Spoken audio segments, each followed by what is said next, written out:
हजरत इब्राहिम इब्ने अदहम हजरत इब्राहिम इब्ने अदहम रहमतुल्लाह फकीरी लेने से पहले बलख के राजा थे। आपको अल्लाह ताला ने तौफीक प्रदान की और आपने सिंहासन छोड़कर फकीरी ले ली।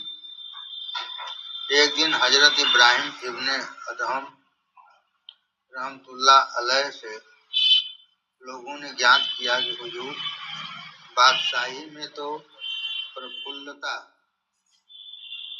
के अनेक अवसर थे, किंतु यह बताएं कि फकीरी में आपको कोई प्रफुल्लता का अवसर मिला? आपने फरमाया कि फकीरी में मुझे हर्षोल्लास के 4 अवसर मिले। पहली खुशी, फरमाते हैं कि मैं एक बार फटे पुराने कपड़े पहने हुए एक नाव में सवार था और उन दिनों मेरे सर में बाल बहुत बढ़े हुए थे। लोग मेरी हालत को देखकर बहुत हंसते थे।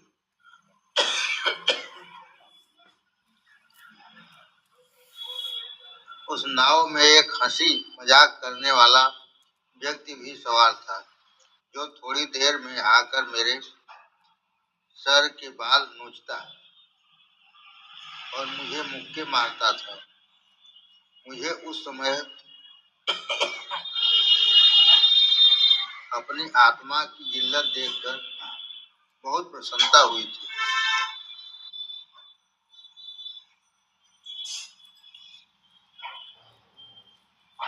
दूसरी खुशी, फिर उसी नाव में तूफान आया।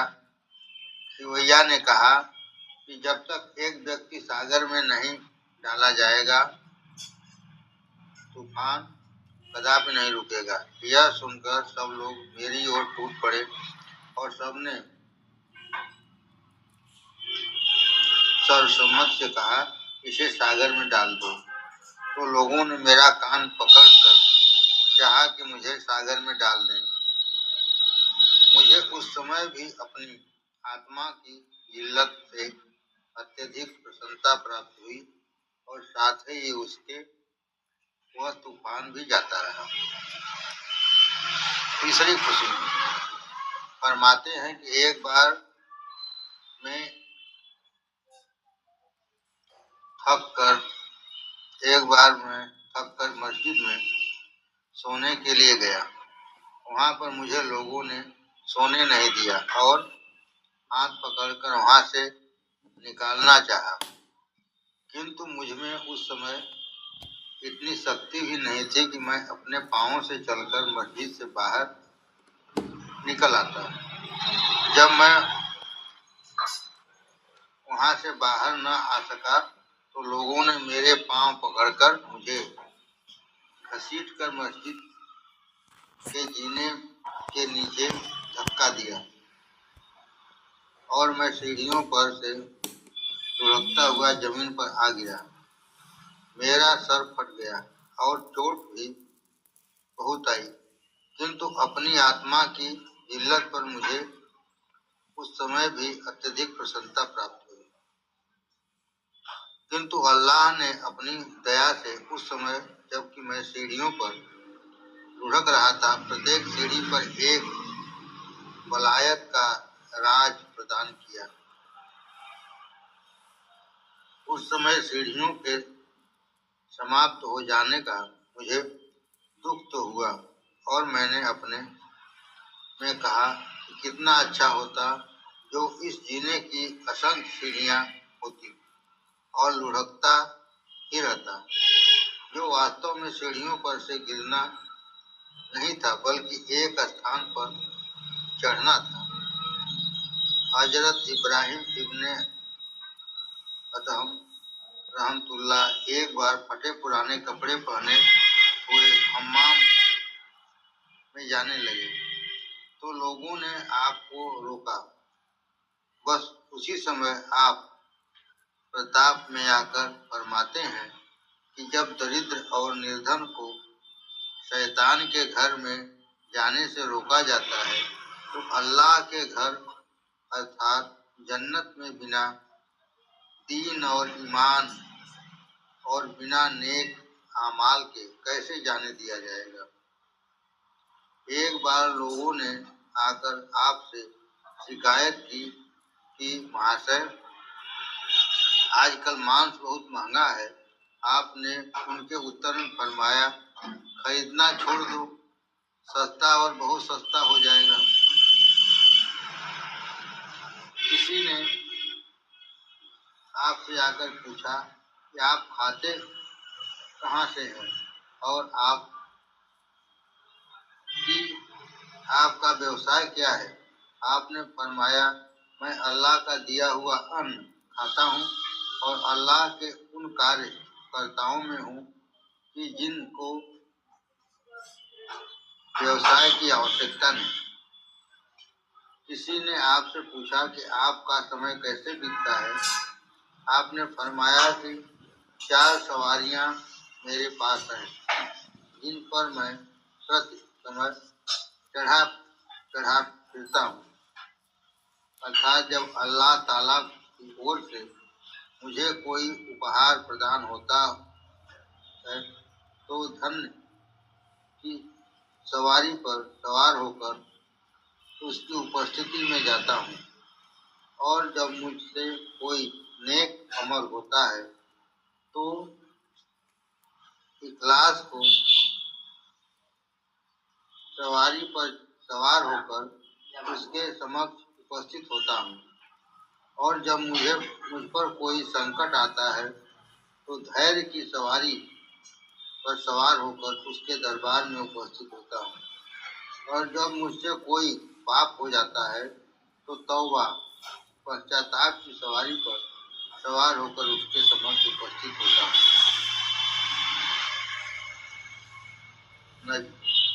हर वक्त मुझे ऐश है, हर वक्त मसरूर। तकलीफ जिसे कहते हैं वो मुझसे है बस दूर। अल्लाह का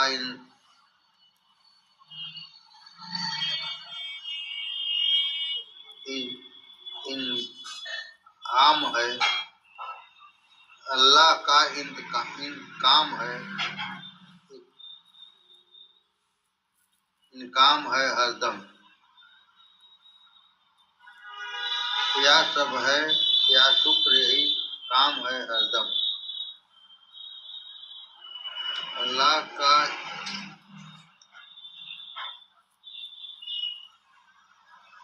इनकाम है हरदम।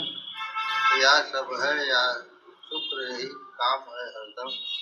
हर आन गुजरती है रजाए अहदी में, हर लहजा बसर है जो हजूरे समदी में। निपुण दुर्वेशों की धुन भी बड़ी ही विचित्र होती है, और वह प्रति समय परिणाम को ध्यान में रखते हुए कुछ ऐसे तत्पर रहते हैं कि बुद्धि काम नहीं करती। उनके विचित्र गोरख धंधे, विचित्र ज्ञान, विचित्र इशारे होते हैं जिनका समझना प्रत्येक का काम नहीं। उनके इशारों को वही समझ सकते हैं जो परिणाम विद्या का पाठ पढ़ चुके हैं और परिणाम दर्शिता का मार्ग मालूम कर चुके हैं। हजरत इब्राहिम अदहम एक सुनसान जंगल में फिर रहे थे। दूसरी ओर से कोई भूला भटका घुड़सवार चला आता था, जिसने आकर हजरत से जान किया कि आबादी किधर है। आपने अपनी जबान से तो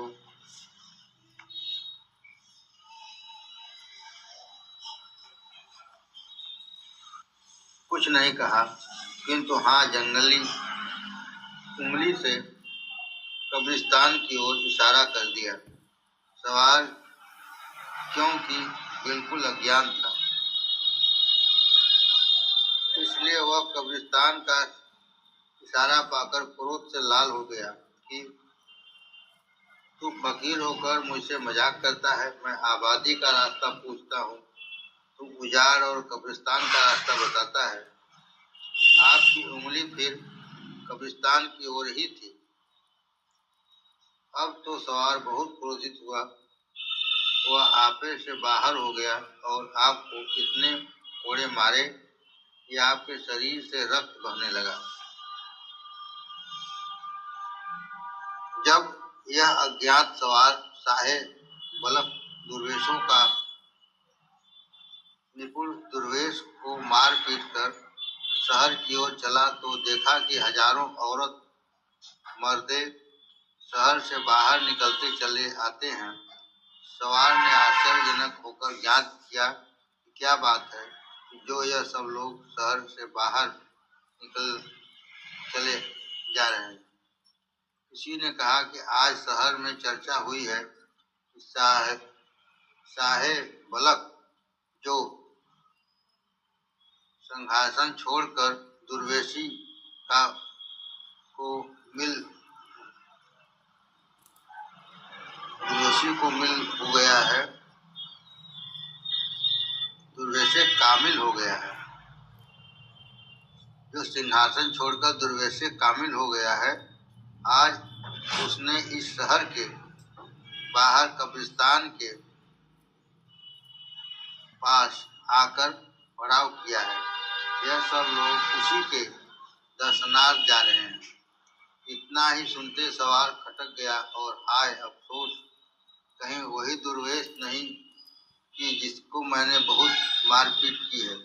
लोगों ने उनका हुलिया ज्ञात किया तो पता चला कि वही दुर्वेश है जिसको अभी यह कष्ट दे चुका था।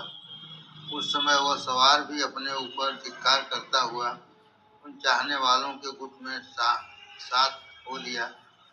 जब कब्रिस्तान के पास आकर देखा वही दुर्वेश शाहे बलक है।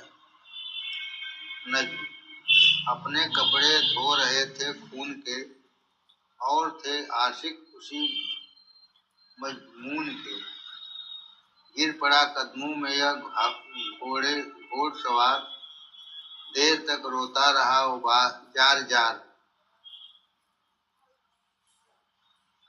अप फरमा दीजिए मेरी खता क्षमा।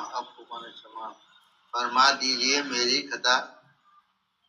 जबकि उसने साहे अधम से कहा, आप दिल से हो गए बस उससे साफ। सुनते ही तस्सीर उनकी कर दी माफ। किंतु सभी लोगों की ओर इशारा करते हुए यह अवश्य फरमाया कि लोग जो स्थान नित्य प्रति उजाड़ होता जाता है वह शहर है, और जो स्थान नित्य प्रति सस्ता जापा है वह यह कब्रिस्तान है। दुआ नहीं स्वीकार क्यों होती। हजरत इब्राहिम अदहम एक ढेर दिन बसरे के बाजार में जा रहे थे कि लोगों ने चारों तरफ से आकरी लिया और कहा कि ऐ इब्राहिम अदहम, हमें एक बड़ी जटिल समस्या का उत्तर दीजिए जिसके कारण हम बहुत हैरानी और परेशानी। वह यह है कि अल्लाह ताला अपने कलाम में फरमाता है कि मुझसे दुआ करो, मैं तुम्हारी दुआओं को स्वीकार करूंगा। और हम बरसों से दुआ करते हैं किंतु वह स्वीकार नहीं होती। इब्ने अदहम ने फरमाया, एक दो नहीं बल्कि 10 बातों के कारण तुम्हारे हृदय मृतक हो गए हैं। एक दो नहीं बल्कि 10 बातों के कारण तुम्हारे हृदय मृतक हो गए हैं, फिर कैसे तुम्हारी दुआएं स्वीकार। पहला, अपने वास्तविक पूज्य को तुमने पहचाना किंतु उसकी भक्ति की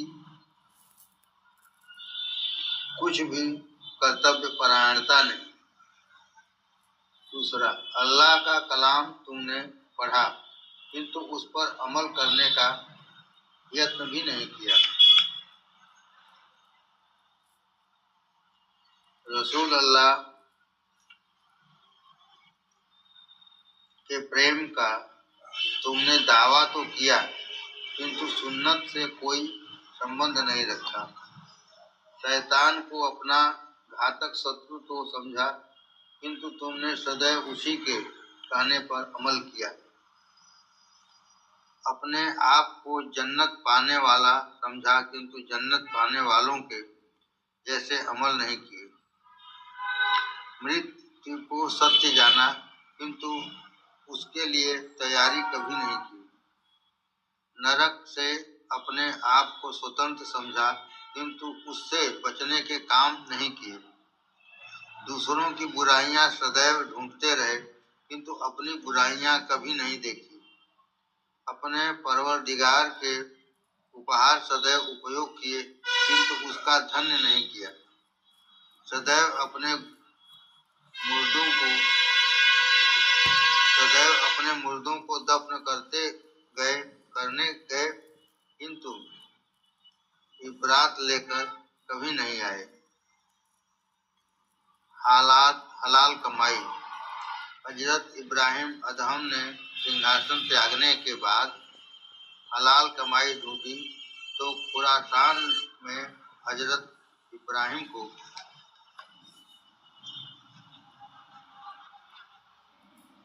हलाल कमाई न मिल सकी तो इराक गए।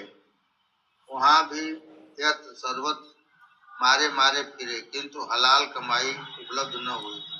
फिर तरतूस की ओर चले गए। वहां एक धनवान के यहाँ 10 दिरहम पर नौकरी की और आपको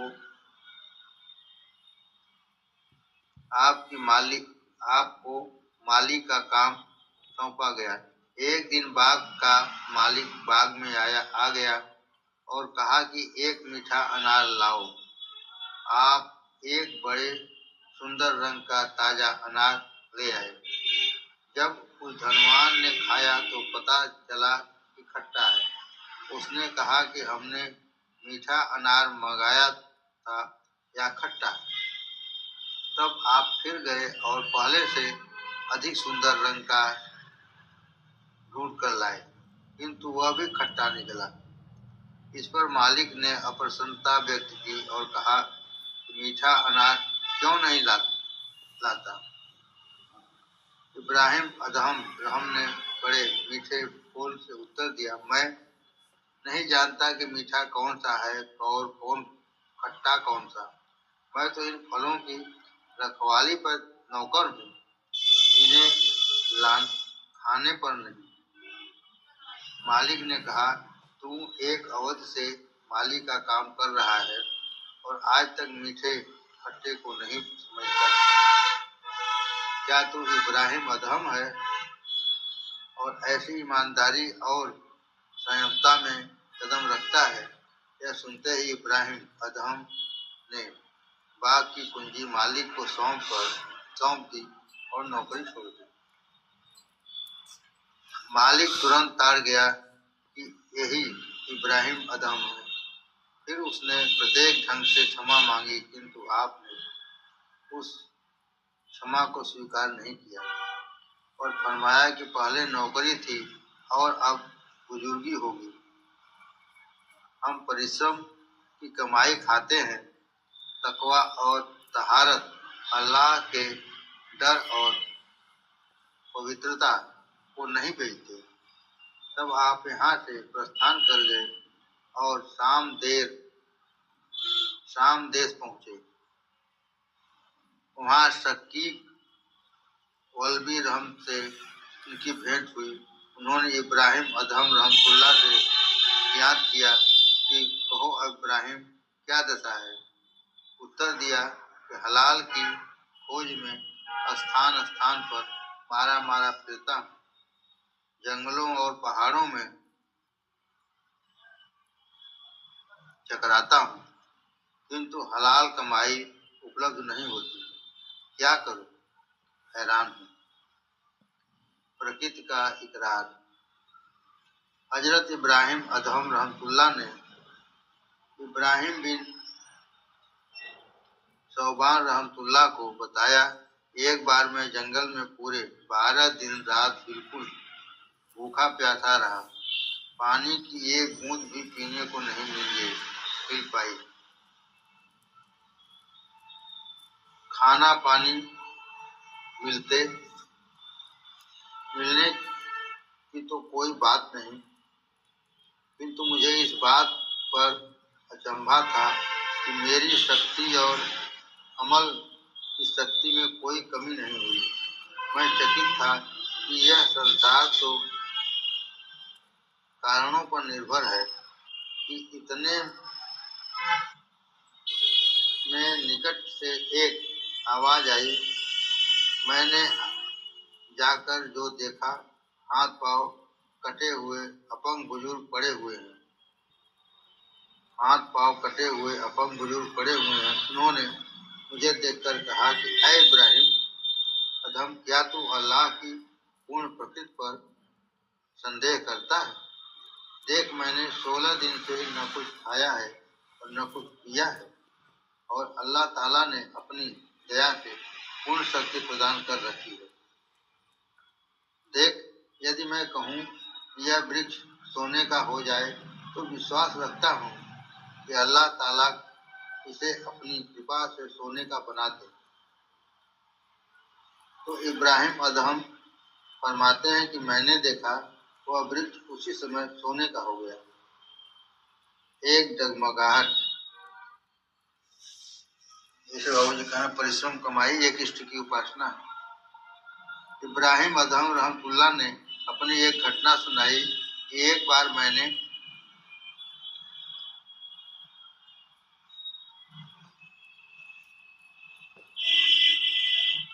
ईशा की नमाज बैतुल मकदस में पढ़ी, फिर एक कोने में जा बैठा। जब सब नमाजी चले गए और रात अधिक हो गई तो 2 फरिश्ते आकाश से उतरकर मेहराब के पास खड़े हो गए और एक दूसरे से कुछ बात करने लगे। तो मैंने सुना कि एक ने कहा, यहाँ कोई मानव जान पड़ता है। दूसरे ने उत्तर दिया, हाँ, इब्राहिम अदहम है। वही इब्राहिम अदहम, बल्कि जो घोर परिश्रम और संघर्ष के बाद वलायत की श्रेणी में पहुंचा था और तनिक सी डगमगाहट में उस श्रेणी से नीचे गिर गया। उसकी दशा पर बहुत खेद होता है। इस पर दूसरे ने प्रश्न किया कि वह कौन सी ऐसी डगमगाहट थी जिसके कारण वह वलायत की श्रेणी से नीचे आ गया। पहले ने बताया, एक बार इस बसरे में इसने एक दुकानदार से कुछ छुआर खरीदे थे। फिर एक छुआर धरती पर से उठाकर अपना समझकर खा लिया। अदहम की वह डगमगाहट यह है वह अपनी श्रेणी से गिर गया। पहले दुकान से एक नीचे गिर गया। अच्छा। तो समझने कि हमार हो, खा ले, ऐसे फकीरी उनका डाउन होगा। पता नहीं क्या कर हो, काय खरीदा। इस वार्ता ने इब्राहिम अदहम को कहीं का न रखा। इतना बादशाह से फकीर बेले एक के खा लेना, वही से उनका फकीरी डाउन। यह सुनकर उनकी चीख निकल गई और फूट फूट कर रोते हुए बसरे की ओर चल दिए और वहां पहुंचकर उसी छुआरे वाले से छुआरे खरीदे और फिर उसी को दे दिए और अपनी सारी घटना सुनाई। उनके दे देने वापस, अगर न मिले तब क्या करूं। और उस गिरे हुए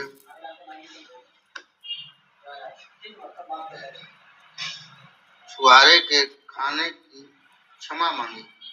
दुकानदार ने उनका दोष क्षमा कर दिया जब उस ओर से संतोष हो गया तो फिर बैतुल मकदस की राह ली। फिर एक दिन पूर्व नियमानुसार बैतुल मकदस में ईशा की नमाज बाद वहां देर रात बैठे रहे।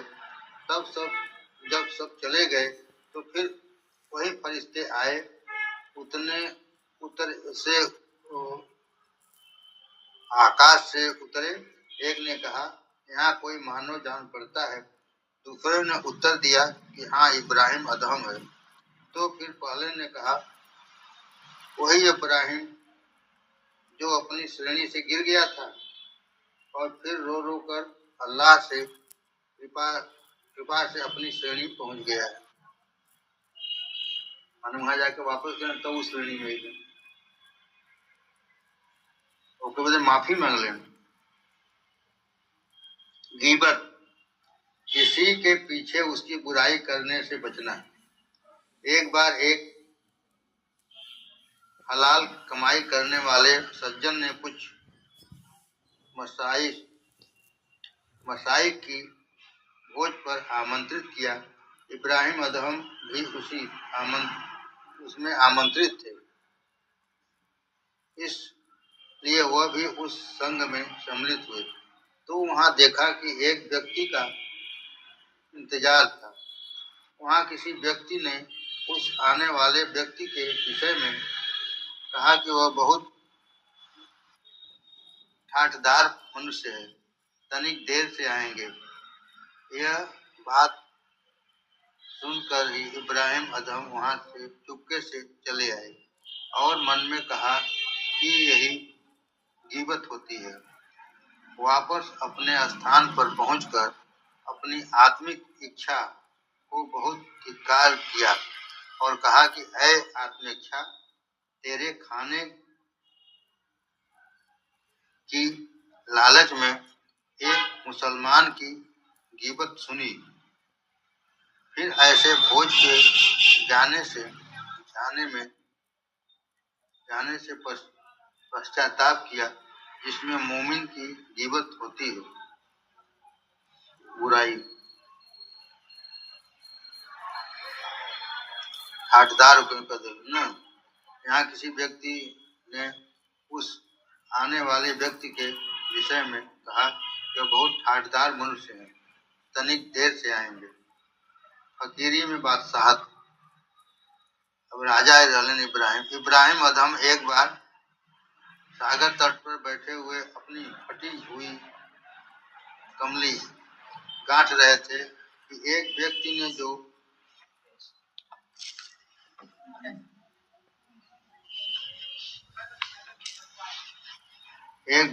जो उन्हें जानता था देखा और ज्ञात किया कि ऐ इब्राहिम अदहम, यह तो बताओ कि तुम्हें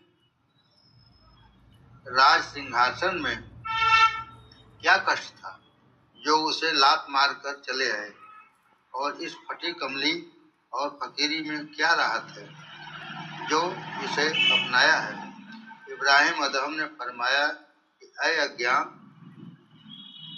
तुम यह नहीं जानता कि वह बादशाहत नहीं थी, फकीरी और मोहताजी थी। सारे राज का संकट मेरे सर पर था और अब फकीरी नहीं बादशाहत है कि अपने जीवन से भी मुक्त हूँ। यह कहकर वह सुई जिससे अपनी फटी हुई कमली गांठ रहे थे तुरंत सागर में फेंक दी और कहा कि ऐ सागर में रहने वाली अल्लाह की सृष्टि, अपने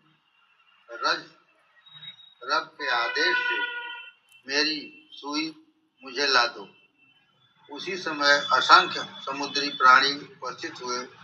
उनमें एक मछली अपने मुंह में सुई लिए हुए तट के निकट आई और अदहम ने हाथ बढ़ाकर सुई ले ली। वह व्यक्ति खड़ा हुआ प्रकृति का यह खेल देखता रहा। फिर इब्राहिम अदहम ने कहा कि देखा तूने मेरे रब की बातों को। अब तू ही सच बता कि वह बादशाह थी या यह बादशाह थे। उस समय मानवों पर ही शासन था और अब अल्लाह की कृपा से सब पर है। सच कहा है मौलाना रूम ने कि जब बंदा अल्लाह का न रहे तो फिर कोई भी वस्तु उसकी नहीं रहती, और जब वह अल्लाह का हो जाता है तो प्रत्येक वस्तु उसकी हो जाती है। क्यों अज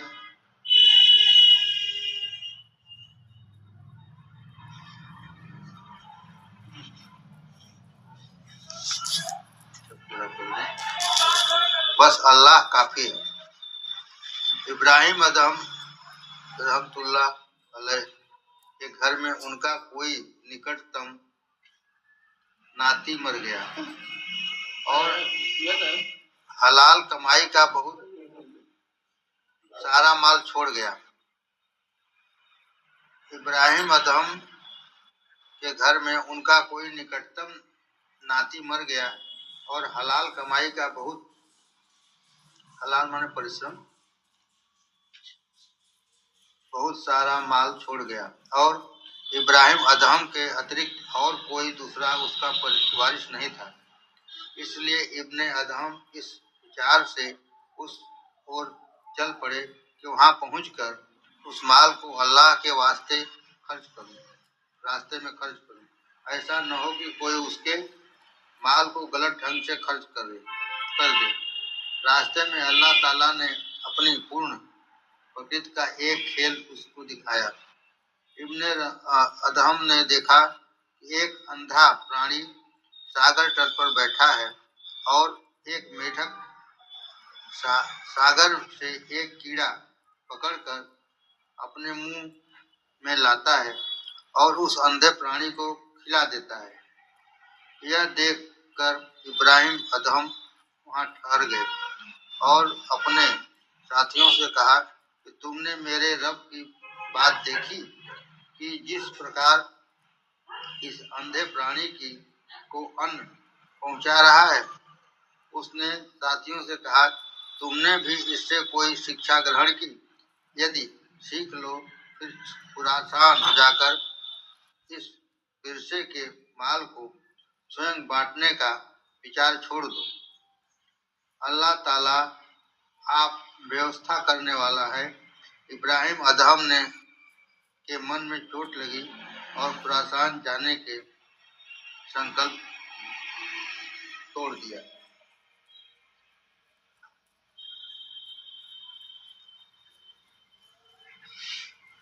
और फिर अपनी इस भूल के कारण 3 दिन जंगल में भूखे प्यासे रहे।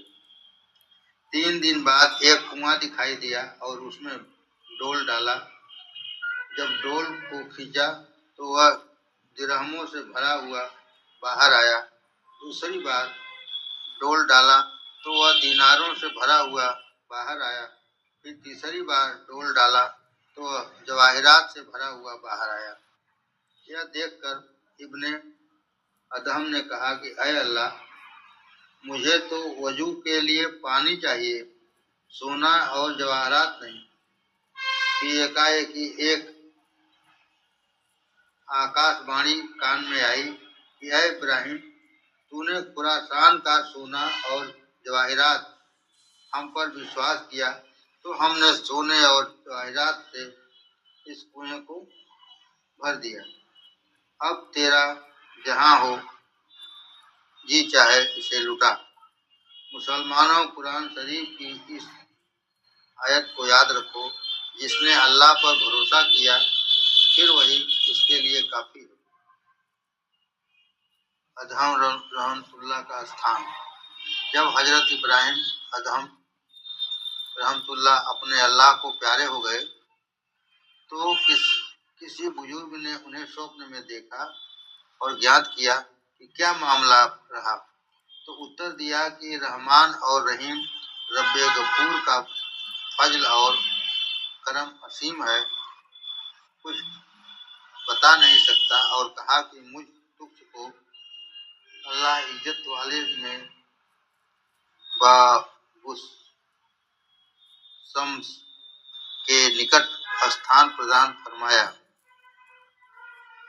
तो फिर उन बुजुर्गों ने ज्ञात किया कि बाबुस शम्स किस स्थान का नाम है, तो बताया कि यह एक बहुत ही भव्य भवन है और अर्शे मुसल्ला सिर आकाश के नीचे है और इस स्थान में रहने वालों को सबसे बड़ी यह पूंजी प्राप्त है कि प्रतिदिन अल्लाह का दर्शन होता है। अल्लाह के दर्शन से बढ़कर उपहार और कोई पूंजी क्या हो सकता है। बादशाहत से फकीरी। हजरत इब्राहिम अदहम राज त्यागने और फकीरी धारण करने से पूर्व एक बार शिकार करने गए थे, किंतु आप शिकार हो गए। संसार की बादशाही त्याग कर परलोक की बादशाही अपनाई। जब एक गोरे खर के पीछे घोड़ा डाला तो लश्कर से बिछड़ गए और बहुत दूर निकल गए। उस समय गोरे खर ने पलटकर बड़ी शुद्ध भाषा में कहा कि ऐ इब्राहिम अदहम, तेरा जन्म इस काम के लिए नहीं हुआ, जा अपना काम कर। इब्राहिम अदहम यह सुनकर बड़ा चकित हुए और गश खाकर गिर पड़े। बेहोशी की दशा में घोड़ा उन्हें अकेला छोड़कर अपनी लश्कर में जा पहुंचा। लोग अकेले घोड़े को देखकर बहुत चकित हुए और अपने बादशाह की खोज में निकल पड़े। बहुत ढूंढा किंतु कहीं पता न चला। उधर इब्राहिम अदहम को जब होश आया तो फिर जंगल की ओर निकल गए और फकीरी धारण कर